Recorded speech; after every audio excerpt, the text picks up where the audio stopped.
Ciyaartoydii dhammaan ee ciyaaray tartanka maamul goboleedyada ee hadda dhammaaday ee lagu qabtay caasimadda Soomaaliya ayaa gebi ahaanba laga mamnuucay inay ka mid noqdaan ciyaartoyda sanadkan ee u ciyaaraya degmooyinka gobolka Banaadir.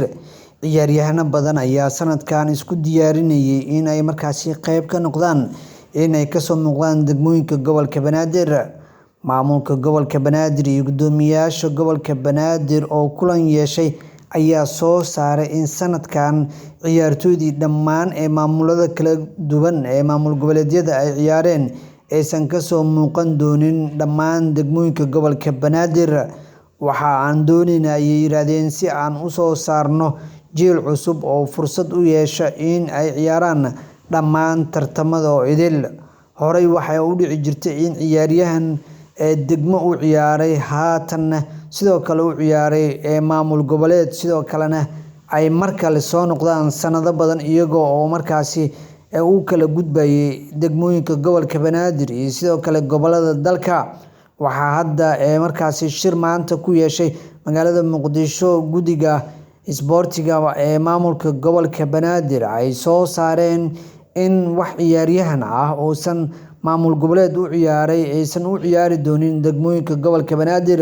Degmadii lagu helo inay markaasi soo qaataan ciyaartoy ee u soo ciyaaray maamul goboleedyada dalka ay markaasi noqon doonto ciqaab ay markaasi kala kulmayaan tartanka degmooyinka gobolka Banaadir intuu socdo.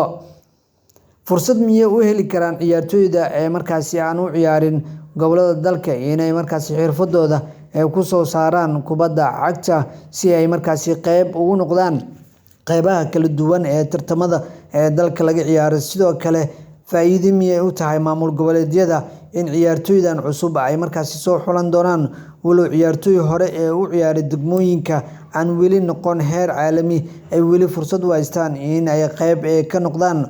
Sanadkan ayaa isbedel weyn markaasi lagu sameeyay in laga reebo ciyaartoyda markaasi soo ciyaaray maamul goboleedyada ee dalkeena Soomaaliya iyagoona degmooyinka gobolka Banaadir sanadkan aysan ku tashan doonin ciyaaryahan maamul goboleed u soo ciyaaray.